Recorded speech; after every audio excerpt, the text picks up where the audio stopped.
guys, how's it going? Welcome to Nesian 4020, Bulavanaka, Yoret, Malolele, Talo Falava, Kia orana, all those greetings there. G'day as well, I'll chuck that in there. But look, hope you guys are well. Thanks again for tuning in to the show here. This is the third installment, third episode. And as we look into this, we're going to be looking through the player profile of the week. We're going to be looking at the team of the week, as well as some news. Granted, again, it's pretty exciting to be here. As we looked into round one, as fans, I'm sure we can all sort of say that we are just glad footy is finally back, right? And on top of that as well, we get to see our teams. We've seen our teams win. We've seen our teams take L's. But ultimately, rugby league is back. So let's celebrate. Let's be happy. So in saying that, like I said, we're going to be going through some segments here in this Nesian 4020. And as I sort of look back at it, some of our Pacifica players did actually stand up and play well.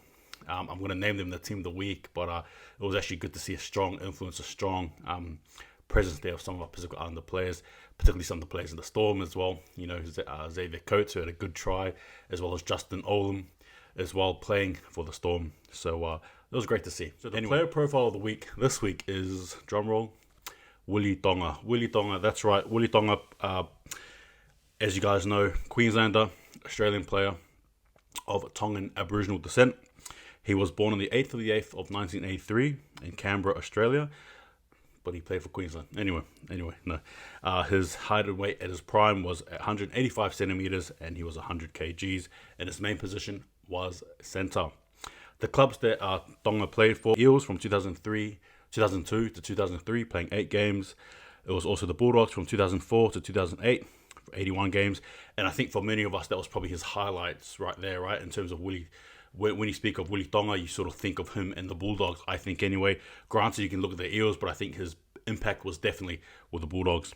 North Queensland Cowboys from 2009 to 11, playing 60 games. I remember that as well. And then the Eels from 2012 to 2014, playing 32 games. Then Willie Tonga went over to the UK and he played in the Super League.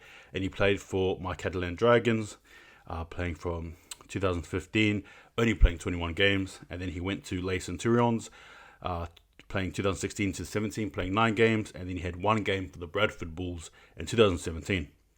His rep career saw him play for Queensland from 2004 to 2011, playing 8 times.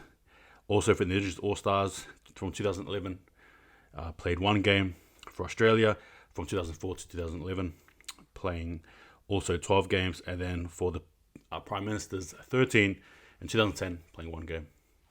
That is probably the all-in-all nutshell of Willie Tonga, as well as a player and his career stats there. Look, for me personally, I rated him. Obviously, if you're in contextual from a Bulldog standpoint, I'll say he's probably one of their better players, full stop. Obviously, being part of that team that won. And I guess overall, he's just been a journeyman, a good player, a good solid player. He's been tough on attack, tough on defense as well. But in saying that, one of his highlights, or my highlights anyway, of him was just the way he carried the ball. I thought he was a really good, strong ball runner. Wasn't afraid to play a bit of ball. And he had his brother, his younger brother too, Esi Tonga, who did play, I believe, briefly for the Gold Coast Titans. But that was probably it as far as his young brother's career went. But Willie Tonga to me definitely made an impact for the Bulldogs, the Eels, and the North Queensland Cowboys. And obviously Queensland as well. He was part of that, that little run they had as well. But in saying that, a good player nonetheless, and I'm sure a player that a lot of you will remember.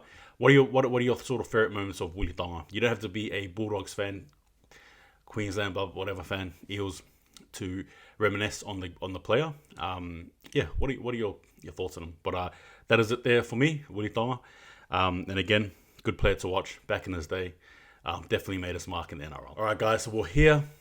Nesian 4020, the team of the week. Like I said, round 1 was a jack-in-the-box, full of surprises, full of big ones, bad ones, and a lot of good talking points and bad talking points. But in saying that, we're going to be dissecting, or looking at the team anyway, from 1 to 13. I don't think I'll be doing a bench this season. Feel free to tell me your bench. Please do. Actually, I think I might invite you guys as fans to put down the bench, right? From your 14 to 17, right? Put down the bench there. But for me, I'm just going to do the 1 to 13. So if you guys want to do your 14 to 17, please feel free to. So your fullback was KALYN Ponga for the Knights. I thought he played absolutely superb. Great game. So surprising because of the last 2 trial matches. Again, that's why you don't look at trial matches. But you just thought nothing was probably going to eventuate, probably a lot of questions. And he just come and he stood up. He stood well, good runs, good support play, you know, good setups.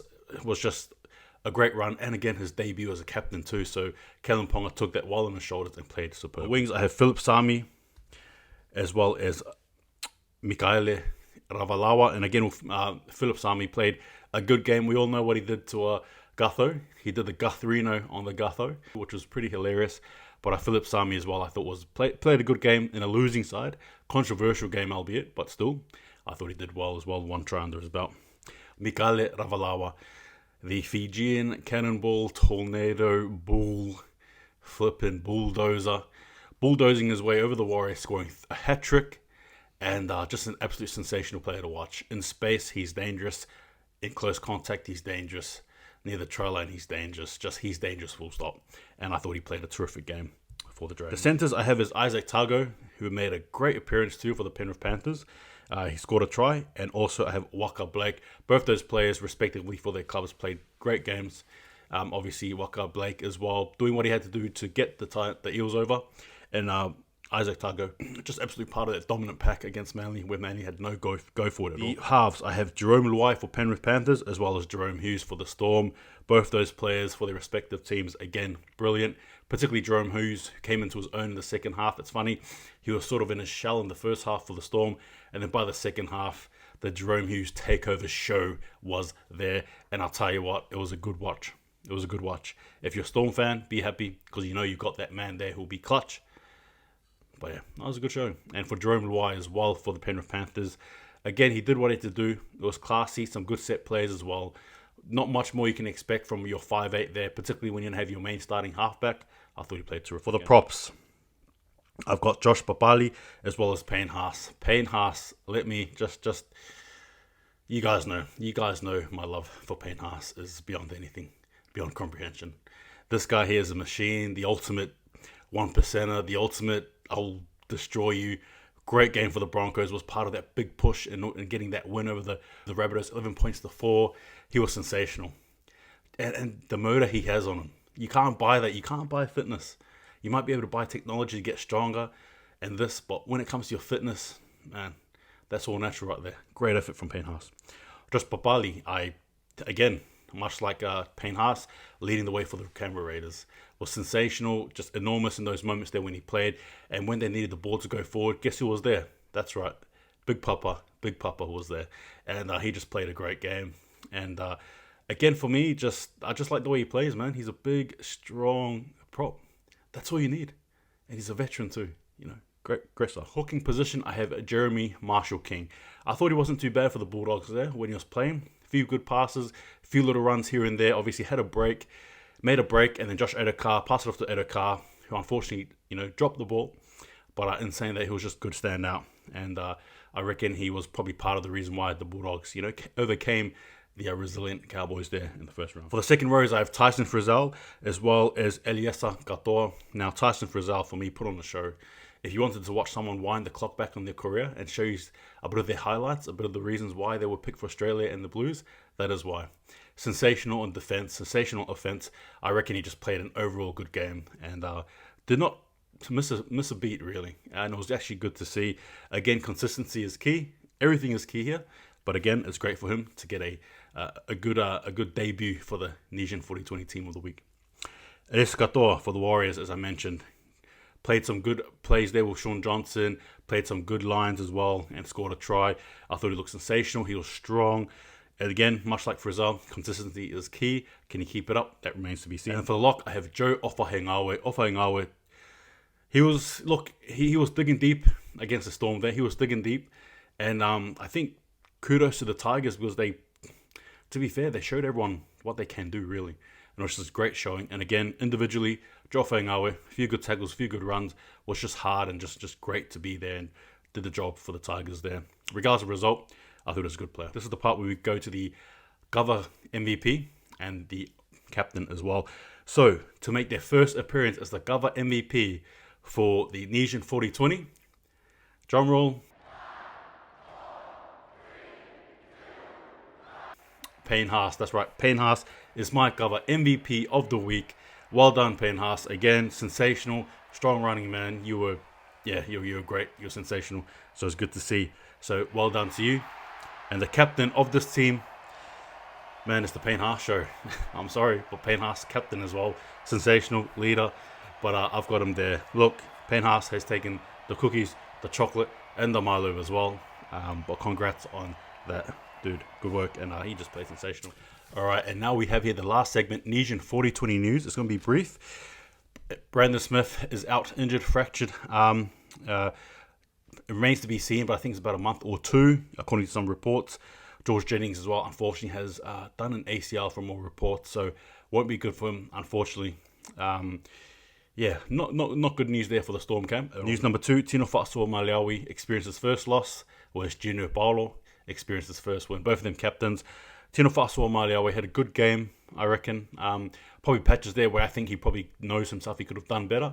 But Junior Paulo as well, leading up from front. Just when push comes to shove, Paulo's the guy you want, full stop. He is so strong, man. Like, he is physically imposing.